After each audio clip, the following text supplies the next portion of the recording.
கிடந்திருந்து நின்றளந்து கேழலாய் கீழ்ப்புக்கு இடந்திடும் தன்னுள் கறக்கும் உமிழும் தடம் பெருந்தோள் ஆறத் தழுவும் பாரெனும் மடந்தையை மால் செய்கின்ற மாலார் காண்பாரே என்று பாடுகிறார். கிருஷ்ணனுடைய திருவடிகளில் சமர்ப்பிக்கப்பட்ட மலர்களை தன் தலையில் சிவன் சூடிக்கொண்டான் என்பதை அர்ஜுனன் தன் கண்ணால் பார்த்து அதன் மூலம்தான் எம்பெருமான் சர்வேஸ்வரன் என்று நிரூபிக்க வேணுமா? அவன் இஷ்டத்திற்கு ஏற்றபடி செயல்களை செய்வதற்கு இந்த பூமி அமைந்திருக்கிறதே, அதை பார்த்தாலே விளங்காதோ என்கிறார்.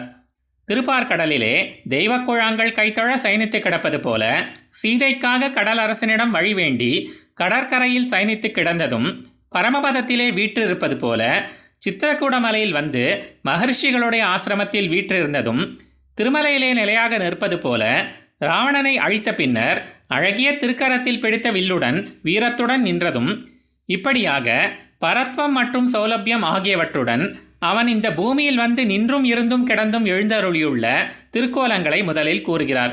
அதன்பின் திருவிக்கிரமனாய் உலகங்களை அளந்து கொண்டதும், வராக ரூபம் எடுத்து பிரளய வெள்ளத்தில் மூழ்கி கீழே சென்று கிடந்த பூமியை மேலே எடுத்து வந்ததும், தன் வயிற்றில் வைத்து ரட்சித்ததும், பிரளய ஆபத்து கழிந்த பின்னர் மீண்டும் வெளிப்படுத்தியதும், தனது விசாலமான தோள்களால் நன்றாக தழுவியதும் என்று இப்படியாக பூமி என்று சொல்லப்படுகிற பூமாதேவி விஷயத்தில் சர்வேஸ்வரன் காண்பிக்கும் அதீத அன்பை யாரால் அறிய இயலும் என்கிறார் ஆழ்வார்.